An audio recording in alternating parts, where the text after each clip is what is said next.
Hello my dear friends, આજનું reading છે મિથુન રાશિવાળા લવ બર્ડ્સ માટે. તો તમે કોઈ એક વ્યક્તિ વિશે મનમાં વિચારો કે જેને તમે અનહદ પ્રેમ કરો છો.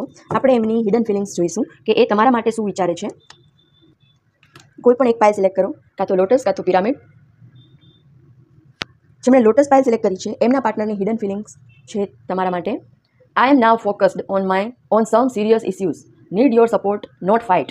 એ કોઈ સિરિયસ ઇસ્યુમાં ફસાઈ ગયા છે. એમનું ફોકસ કોઈ સિરિયસ, એમની લાઈફમાં કોઈ સિરિયસ ઇસ્યુ ચાલી રહ્યો છે અત્યારે, એમાં એમનું ફોકસ છે. તો એ તમારો સપોર્ટ ઈચ્છી રહ્યા છે, ના કે તમે એની સાથે ઝઘડો કરો એવું ઈચ્છે છે.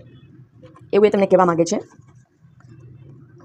રીબર્થ મતલબ કે પેઇનફુલ સિચ્યુએશનમાં છે અને ખૂબ જ કંટ્રોલ કરી રહ્યા છે પોતાની જાતને કે એ તમને હર્ટ ના જ કરે.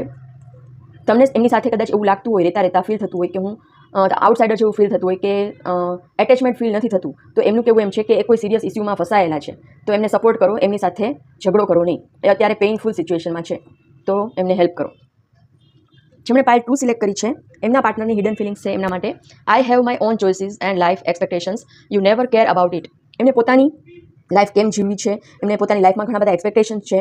તો એનું પોતાનું એક અલગ થિંકિંગ છે જેમાં તમે પ્રોપર બેસતા નથી. You never care about it. તમે એની કેર કરતા નથી. તમે તમારામાં પડ્યા છો, એ એનામાં પડ્યા છે. એ ટાઈપની બંનેની સિચ્યુએશન છે. તો પોસિબિલિટીઝ છે કે તમારા બંનેના રિલેશન ખૂબ જ સારા થઈ જાય, પહેલાં જેવા થઈ જાય. પણ તમારે બંનેને હું જે છે એમનામાં જે હું છે અને તમારામાં જે હું છે એ કાઢી નાખવું પડશે. ત્યારે બંને જણાનું પેચઅપ થશે. તો તમારે બંનેને ઈગોને સાઈડમાં મૂકવાની જરૂર છે. આ જનરલ કલેક્ટિવ રીડિંગ છે. તમારે જો પર્સનલ રીડિંગ બુક કરાવવું હોય તમારું પોતાનું, તો સ્ક્રીન પર આપેલા નંબર પર મને મેસેજ કરજો.